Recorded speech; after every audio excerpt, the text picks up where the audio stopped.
Gipuzkoan kokatu du gaur Eusko Alderdi Jeltzaleak bere kanpaina.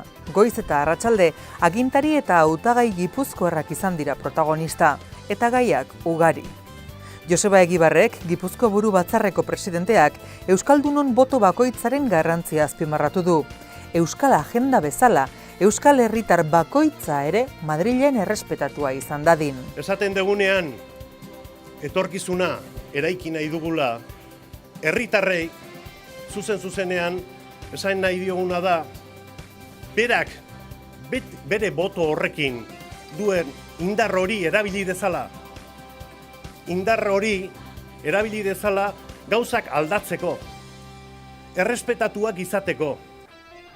Errespetatua izateko norbanakoa eta baita ere herri bezala errespetatuak izan gaitezen.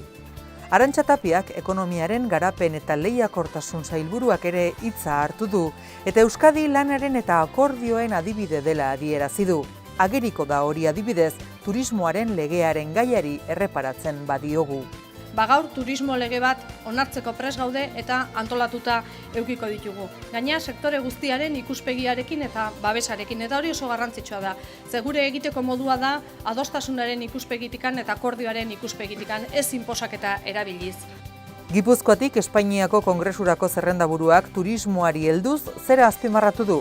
Euskal instituzio guztien lana defendatuko duela Eusko Alderdi Jeltzaleak Madrilen. Azken batean, gu zertaragoaz Madrilera.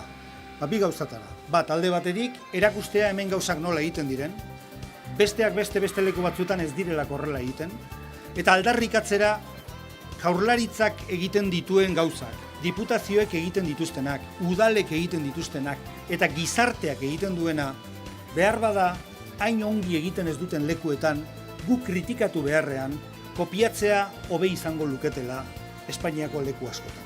Goizean esan bezala Gipuzkoan ere Irunen bildu dira Kongresurako eta Senaturako zerrendaburuak eta abiadura handiko trena izan dute hizpide. Euskadiren proiektu garrantzitsuenetakoa hasieratik bultzatu dutena eta aurrerantzean ere jeltzaleek bultzatuko dutena.